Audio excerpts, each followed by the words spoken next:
Que se passera-t-il après la tribulation? Matthieu 24, versets 29 à 31.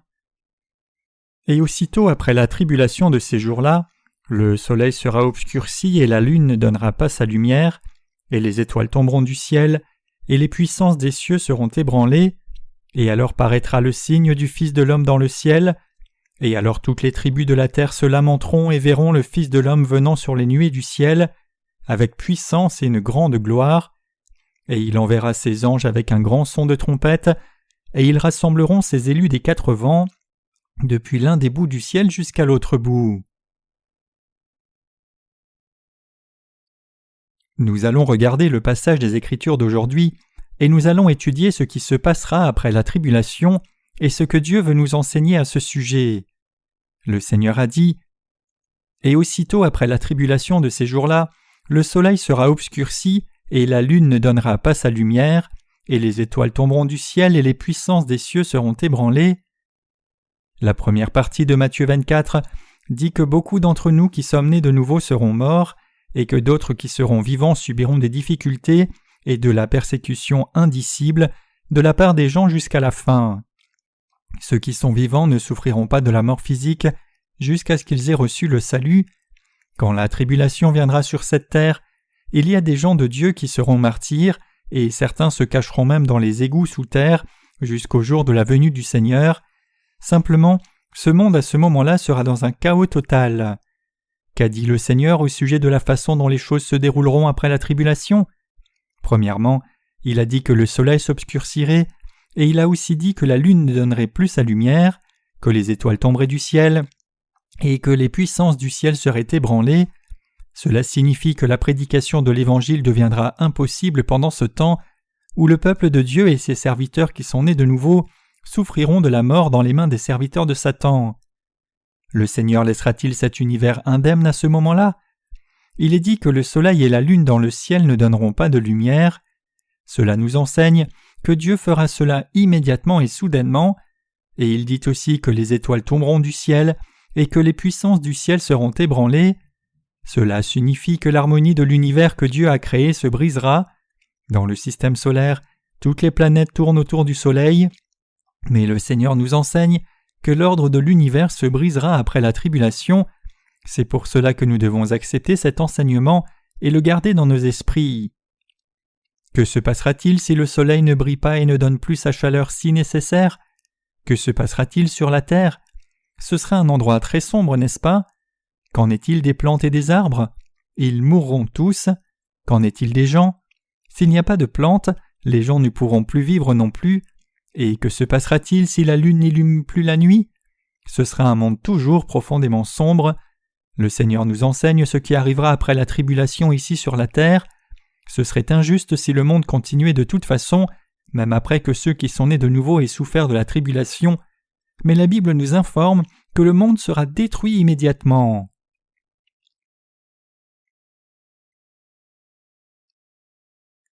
Nous devons croire les enseignements concernant les événements après la tribulation. Il n'y a pas de raison que Dieu laisse ce monde continuer après que les enfants de Dieu nés de nouveau aient traversé la tribulation. De plus, pouvez-vous imaginer les étoiles tombant du ciel comme des missiles célestes? Avez-vous vu les films Armageddon ou Deep Impact? Ces films parlent de certains individus héroïques qui ont sauvé la Terre d'un astéroïde qui tombait sur la Terre à une vitesse énorme, prêt à amener la destruction totale. Dans un acte désespéré pour sauver la Terre, les personnages principaux vont en voyage dans l'espace et suivent l'astéroïde, puis ils détruisent l'astéroïde dans le ciel avec une bombe nucléaire. C'était impressionnant de voir comment un seul météorite qui a été détaché de l'astéroïde pouvait tomber dans l'océan Atlantique en créant une énorme vague désastreuse, un tsunami, et balayant de grandes villes sur la côte est des États-Unis. La Terre sera comme cela à la fin. Ces films de science-fiction ne sont pas faits sans aucune base. C'est vraiment tout à fait possible. Les scientifiques nous informent que les dinosaures ont disparu soudainement de la Terre parce qu'un astéroïde ou un météorite avec un diamètre de plusieurs kilomètres était tombé sur la Terre et la poussière provoquée par cet impact dévastateur a couvert toute l'atmosphère de la Terre, ce qui a conduit à un âge de glace. Aussi, quand le Seigneur dit « Je ferai cela », nous devons comprendre ce qu'il dit et croire ce qu'il dit. En réalité, il nous est très difficile d'imaginer une chose pareille. Nous voyons parfois des événements désastreux comme des avions qui s'écrasent, des rochers qui tombent de la montagne, de grands bateaux qui font naufrage, mais il est difficile d'imaginer les étoiles de l'univers rentrer les unes dans les autres, de grands météorites et astéroïdes se précipitant comme des missiles sans guide et s'écrasant sur la Terre à une vitesse impressionnante, avec pour résultat que la Terre devienne immédiatement une boule de feu, amenant au bout sa fin rapide. Mais ils ont fait ces films effrayants avec la validation de scientifiques, parce que la possibilité que de tels désastres arrivent est plus que réelle. Il est difficile de comprendre les enseignements du Seigneur sur la période qui suit la tribulation avec notre intelligence limitée, mais je crois que c'est tout à fait possible, parce que c'est exactement ce que le Seigneur nous dit dans les Écritures. Si la terre est entièrement démolie, il nous sera impossible d'y vivre à moins que le Seigneur ne la renouvelle.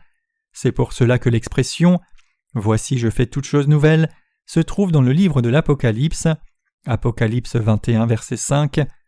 Le Seigneur dit qu'il refera ce monde et y régnera avec nous pendant 1000 ans, puis il demeurera avec nous éternellement dans un endroit qui s'appelle « de nouveaux cieux et une nouvelle terre » Apocalypse 21, verset 1. Le Seigneur continue « Et alors paraîtra le signe du Fils de l'homme dans le ciel, et alors toutes les tribus de la terre se lamenteront et verront le Fils de l'homme venant sur les nuées du ciel, avec puissance et une grande gloire. » Il est dit que les signes de la venue du Seigneur paraîtront dans le ciel. Nous ne savons pas exactement comment les signes se manifesteront en eux-mêmes, mais la Bible nous dit qu'il viendra dans une présence glorieuse et magnifique, entouré par des archanges. Le ciel sera plein d'étoiles magnifiques brillant avec éclat, et les anges du ciel entreront au milieu de nuages blancs, et le Seigneur apparaîtra, assis sur le trône blanc dans le ciel. Cela nous enseigne que tous ceux qui sont vivants après la tribulation verront ce signe glorieux dans les lamentations et la peur, car ils verront vraiment la venue du Seigneur après l'apparition de ces nombreux signes. Pourquoi les gens pleureront-ils à ce moment-là ? Ceux qui ne croient pas au Seigneur pleureront de peur du jugement parce qu'ils n'ont pas cru, et ceux qui ne croient pas avec la bonne foi pleureront en regardant leur ignorance face au véritable Évangile. Certains diront « Oh, Dieu vit et Jésus est Dieu » et pleureront de regret pour ne pas avoir cru. Et certains qui auront cru en Jésus mais ne sont pas nés de nouveau, car ils ont été mal conduits dans leur foi, pleureront de peur du jugement à venir, car ils verront de leurs propres yeux la venue du Seigneur. Si c'est ce que le Seigneur a dit, c'est la façon dont cela se fera. Certaines personnes vivent dans un monde de coucou, de leur propre invention comme s'ils allaient vivre pour toujours, et ils croient fermement et fortement que l'univers ne sera jamais détruit, mais la fin de ce monde viendra réellement quand le Seigneur reviendra, et que notre Seigneur vienne rapidement ou non, dépend du fait que la volonté du Seigneur soit accomplie ou non. Quand l'Évangile sera partagé jusqu'aux extrémités de la terre, et que tous ceux qui méritent le salut auront reçu le salut, le Seigneur démolira entièrement le monde, et enverra les anges au son de la trompette pour rassembler les élus d'un bout de la terre à l'autre. Cela signifie que le Seigneur enverra les anges après la 7e trompette, qui suivra la tribulation pour rassembler les élus des extrémités de la terre. Il y aura alors ce glorieux enlèvement sur terre. L'enlèvement arrivera avec la venue du Seigneur dans ce monde, quand le Seigneur reviendra au son de la trompette d'un archange. Cela signifie que le Seigneur élèvera les croyants vers lui dans le ciel à ce moment-là. Les étoiles du ciel tomberont sur la terre comme des missiles sans guide. De grandes vagues de tsunamis et d'autres catastrophes auront alors lieu, rendant la terre extrêmement difficile à vivre. Dieu a aussi dit qu'il revient dans ce monde après la tribulation et enlèvera les justes qui auront vécu et survécu à toutes ces catastrophes, comme les croyants qui étaient déjà morts. C'est le temps où l'enlèvement aura lieu. Pourquoi les croyants seront-ils élevés dans le ciel ? C'est parce que cette terre ne conviendra plus à l'habitation humaine. Comment pouvons-nous vivre dans ce monde après une telle destruction ? Bien sûr, le Seigneur peut renouveler l'univers tout entier en disant simplement ces paroles, que l'univers soit renouvelé, comme au temps où il a créé le monde, mais le Seigneur dit que seuls les vrais croyants seront enlevés à ce moment-là.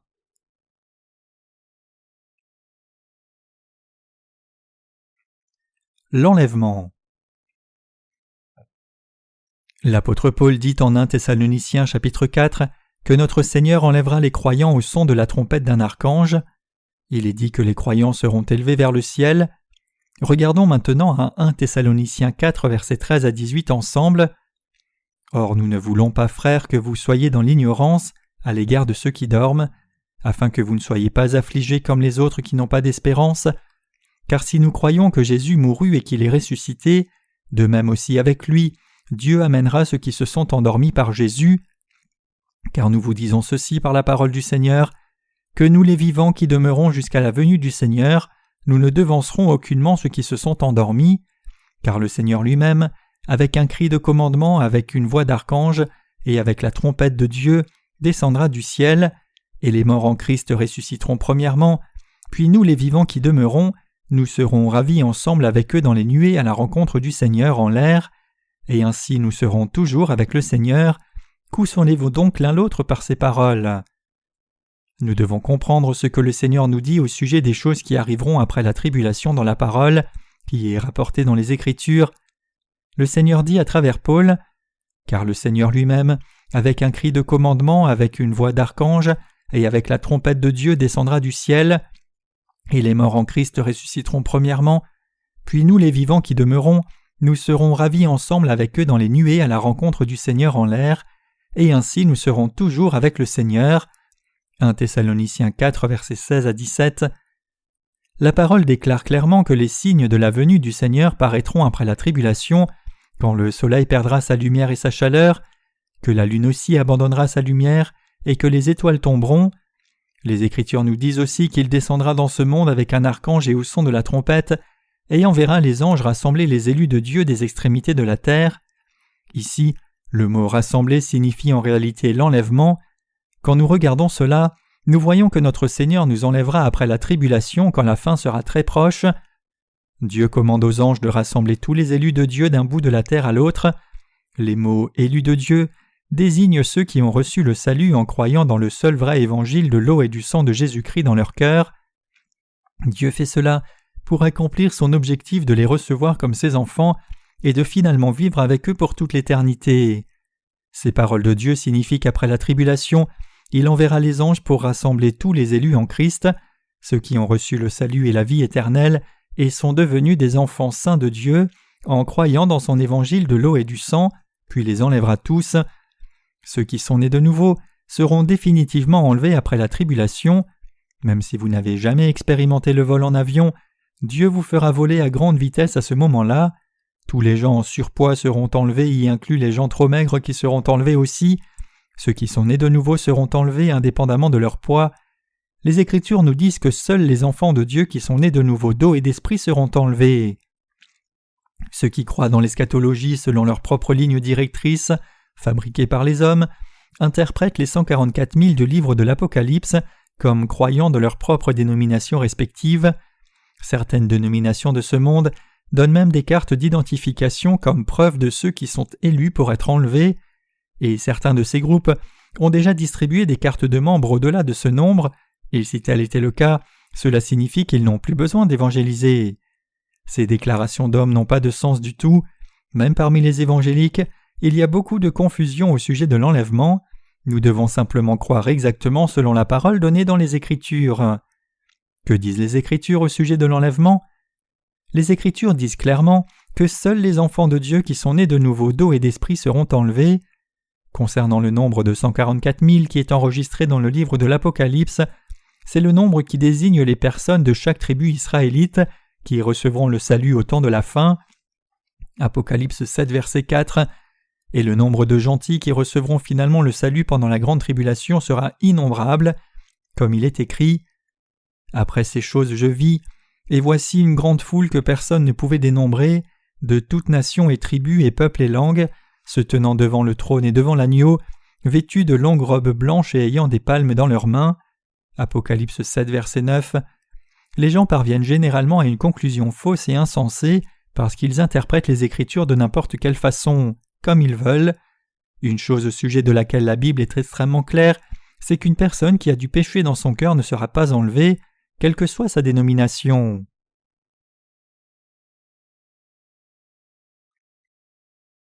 Nous ne devons pas être trompés par la doctrine de l'enlèvement pré-tribulation. Les évangéliques clament la théorie de l'enlèvement pré-tribulation, c'est-à-dire que l'enlèvement viendra avant la tribulation de 7 ans, donc leur déclaration est la suivante. Vous n'aurez pas l'occasion de dépenser les richesses de ce monde quand vous serez enlevés. Donc vous devriez plutôt donner les richesses de ce monde à l'Église comme une offrande et l'utiliser pour l'œuvre du Seigneur. C'est vraiment une idée fantastique pour demander des offrandes et des dons. C'est leur intention de sanctifier leurs leaders religieux et d'accumuler de vastes richesses de ce monde avec cette fausse doctrine de l'enlèvement. Même dans notre localité, je suis vraiment hébété de voir qu'il y a une certaine église qui collecte des fonds pour construire un édifice de 3 millions de dollars pour une église en ces temps difficiles économiquement. Ces gens utilisent tragiquement la fausse doctrine de l'enlèvement pré-tribulation pour accumuler leurs propres richesses. Si j'étais si certain que l'enlèvement aurait lieu avant la tribulation, je serais là aussi à vous dire « Donnez tout ce que vous avez au Seigneur et allez vers le Seigneur sans qu'il ne vous reste d'argent du tout. » Cependant, nous voyons dans les Écritures que le temps de l'enlèvement n'est absolument pas avant la tribulation. La tribulation de cette année peut être distinguée par les 3 premiers 3 ans et demi et les seconds 3 ans et demi. Les Écritures nous informent que l'Antéchrist apparaîtra après la première moitié de la tribulation et mettra une idole à sa propre image dans le temple des Israélites, clamant « Je suis Dieu ». L'Antéchrist régnera sur le monde pendant la dernière moitié de la tribulation et persécutera le peuple juste de Dieu, et l'enlèvement arrivera durant la seconde moitié de la tribulation, alors que le Seigneur n'a pas spécifié exactement quand cela arrivera. Pourquoi ne nous a-t-il pas éclairé là-dessus ? C'est parce que la vie des croyants serait en danger si le moment exact de l'enlèvement était connu. Ces incroyants persécuteraient les croyants nés de nouveau à mort s'ils savaient exactement quand l'enlèvement devait avoir lieu. Dieu le Père n'a pas spécifié la date exacte de l'enlèvement parce que c'est pour notre protection, même si nous comprenons que cela arrivera à un moment pendant la seconde période de 3 ans et demi de la tribulation. C'est la sagesse de Dieu. Pendant la période de la tribulation, la plupart des croyants nés de nouveau seront martyrs, mais certains d'entre eux échapperont et survivront. Le Seigneur détruira finalement ce monde à un moment où l'Évangile ne pourra plus être annoncé, et il apparaîtra dans le ciel et nous prendra tous avec lui dans le ciel. Il élèvera d'abord les frères et sœurs qui dorment dans leur tombe, puis il transformera tous les croyants survivants partout dans ce monde et les élèvera aussi. Le Seigneur nous a dit cela clairement dans la parole, donc nous ne devons pas être trompés par la fausse doctrine de l'enlèvement pré-tribulation. Ne soyez pas trompés. Une chose est très claire, nous serons enlevés après la tribulation. Notre Seigneur dit qu'il enverrait ses anges pour nous rassembler de chaque coin de la terre après la tribulation. Nous devons croire cela fermement et sans vaciller.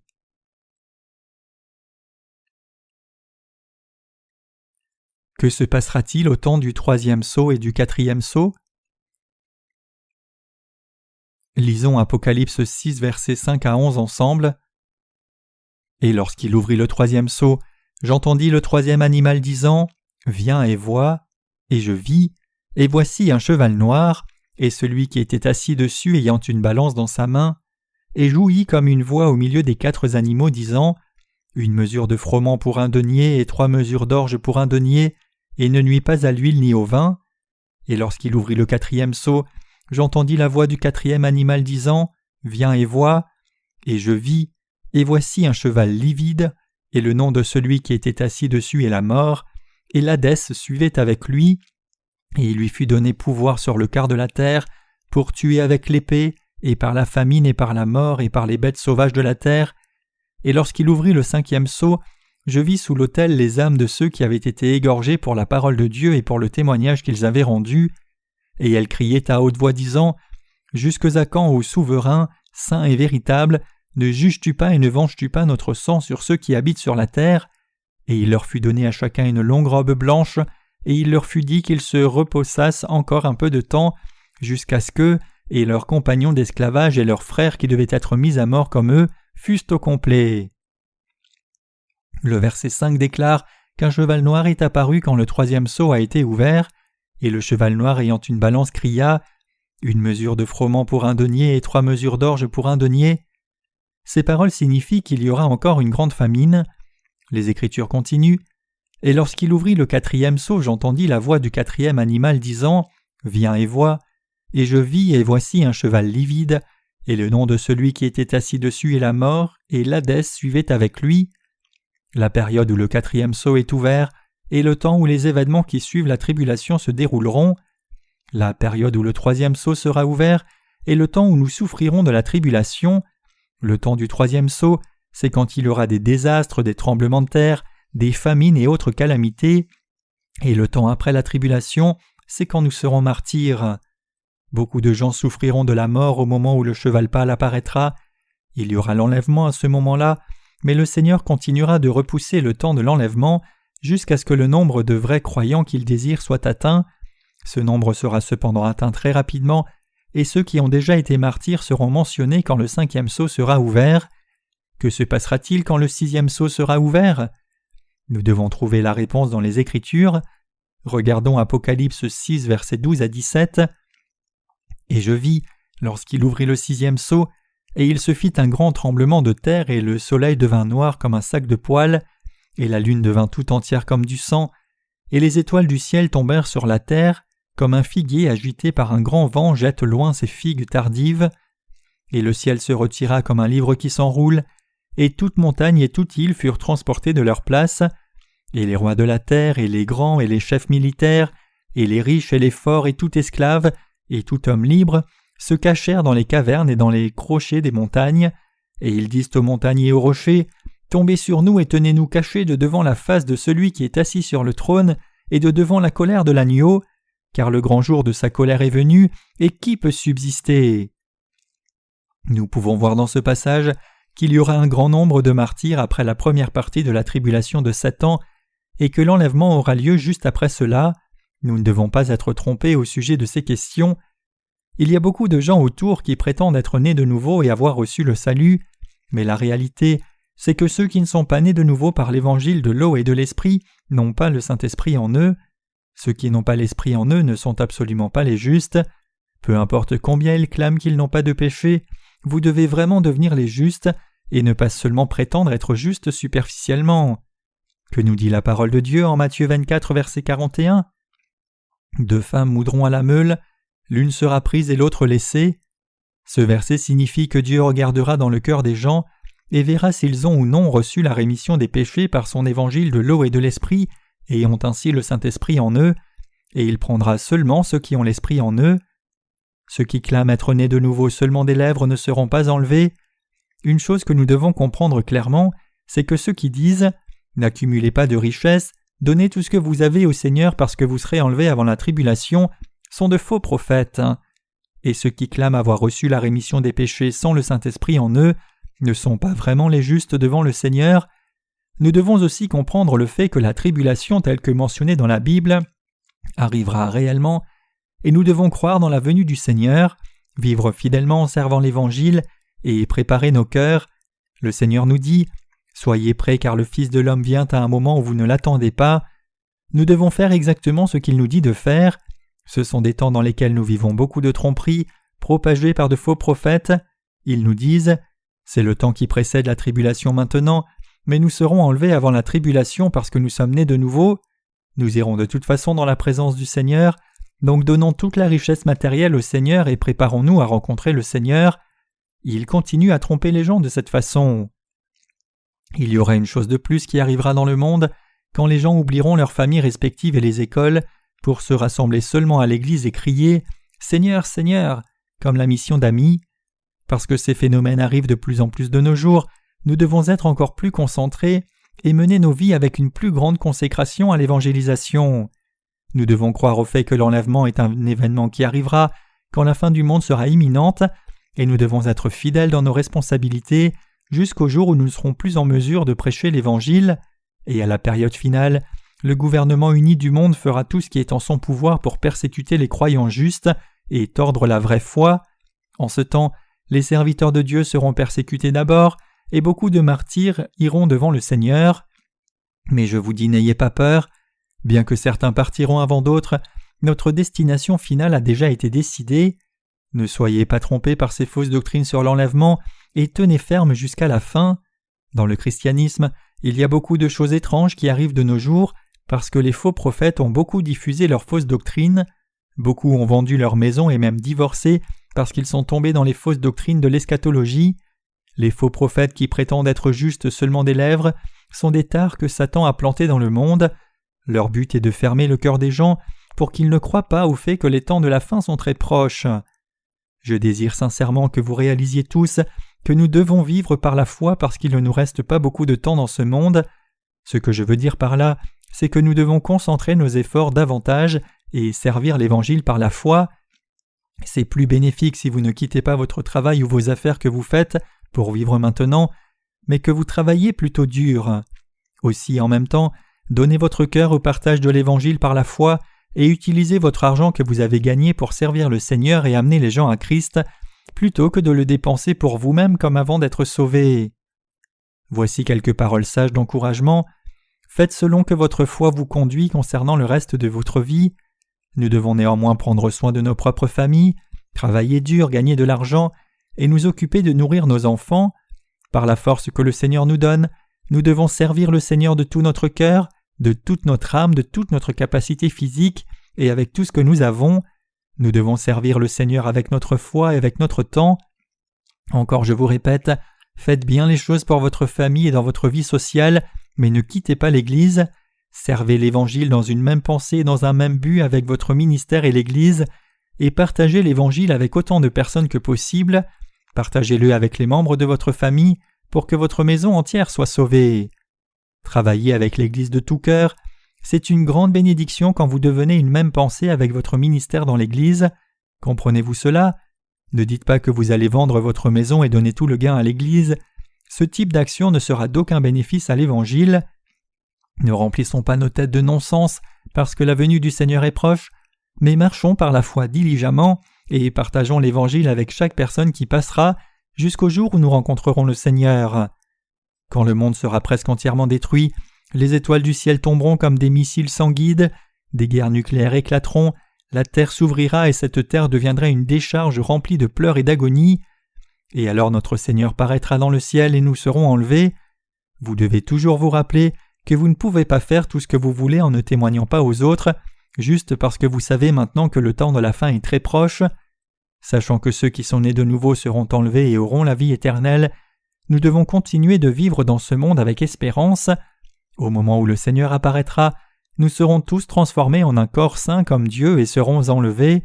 Cela sera bien plus gratifiant de savoir que nous redescendrons sur la terre avec le Seigneur et régnerons comme des rois pendant 1000 ans quand notre Seigneur renouvellera cet univers entier.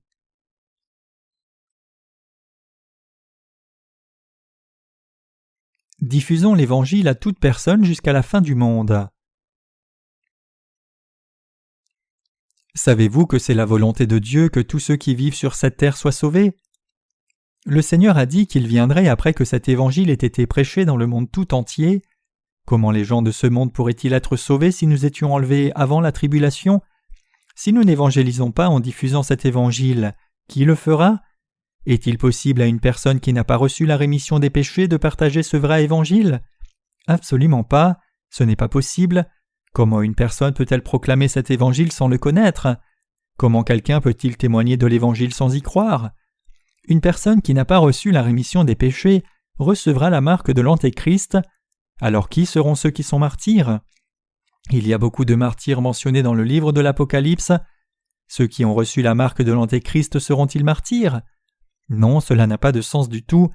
La vérité, c'est que ceux qui sont nés de nouveau par l'eau et l'esprit embrasseront le martyre par la foi. Nous devons apprendre de cette parole de Dieu écrite sous inspiration spirituelle et vivre seulement par la foi selon son enseignement. Alors et alors seulement, nos cœurs seront consolés. Acceptez le fait que nous partagerons l'Évangile jusqu'à la fin des temps. Je suis consolé quand je pense que je vivrai jusqu'à la venue du Seigneur. Il n'y a pas tellement de gens dans ce monde qui parlent de la doctrine de l'enlèvement de la même façon que nous. La plupart des gens disent que l'enlèvement arrivera avant la tribulation. Ils continuent de dire « Vous serez enlevés avant la tribulation », donc servons le Seigneur diligemment de toutes nos forces et capacités, comme si nous étions des personnes riches et puissantes, avant que tout ce qui est à vous ne devienne inutile. Il y a trop de faux prédicateurs qui continuent de tromper les gens de cette façon. Gardez à l'esprit que l'enlèvement est un événement qui aura lieu quand la fin du monde sera très proche. L'enlèvement arrivera au temps de la venue du Seigneur, donc nous devons mener nos vies avec la conviction que nous continuerons de vivre jusqu'à la fin de ce monde, la fin de la terre, la fin de l'univers, et nous devons partager cet évangile jusqu'à la fin. Ayez une conviction concrète et solide sur cette question importante, et soyez vigilants de ne pas être trompés et perdre tout ce que vous avez. Si quelqu'un vous disait ce non-sens, reprenez les gens avec la parole de Dieu comme c'est marqué dans les Écritures. Beaucoup de croyants ont vacillé quand l'apôtre Paul a écrit les premiers et seconds livres thessaloniciens. Certains d'entre eux ont cessé de travailler parce qu'ils croyaient qu'ils allaient être enlevés rapidement. Donc voyant cette situation, l'apôtre Paul a écrit dans le premier et le second livre thessaloniciens que ceux qui ne veulent pas travailler ne mangent pas non plus. Le premier livre des Thessaloniciens montre clairement qu'ils avaient certainement beaucoup de problèmes avec cette question des temps de la fin. C'est pour cela que Paul déclare clairement « Car le Seigneur lui-même, avec un cri de commandement, avec une voix d'archange et avec la trompette de Dieu descendra du ciel, et les morts en Christ ressusciteront premièrement. » 1 Thessaloniciens 4, verset 16. La Bible est très claire sur le fait que l'enlèvement arrivera au moment de la venue du Seigneur au son de la trompette d'un archange. Les Écritures nous disent que cela arrivera pendant la seconde moitié de la tribulation de 7 ans, après les premiers 3 ans et demi de la tribulation. Mes amis, il ne reste pas beaucoup de jours avant la venue du Seigneur. Notre temps dans la tribulation n'est pas si loin, c'est parce que le Seigneur a dit qu'il en enlèverait une partie. Pendant cette période, il y aura sans doute des personnes avec qui nous devrons partager l'Évangile. Quand nous serons incapables de partager l'Évangile avec les gens de ce monde, nous pourrons alors partager l'Évangile avec les membres de nos familles. Nous devons partager la nourriture que nous avons et aussi partager l'Évangile avec eux tous les jours. Nous devons partager l'Évangile avec nos relations proches, nos relations lointaines, nos beaux-parents et quiconque vient vers nous. Donc nous voyons à ce moment-là que nous devrons partager l'Évangile une dernière fois, et quand nous ne pourrons plus du tout le partager, tout ce que nous devrons faire, c'est persévérer un peu plus longtemps, puis le Seigneur viendra à la fin de la tribulation. Croyons au retour du Seigneur, et croyons que nous vivrons l'enlèvement au temps dernier, et partageons tous cet Évangile jusqu'aux dernières âmes de la terre, jusqu'à la fin de ce monde et la fin de nos vies, et soyez élevés devant le Seigneur.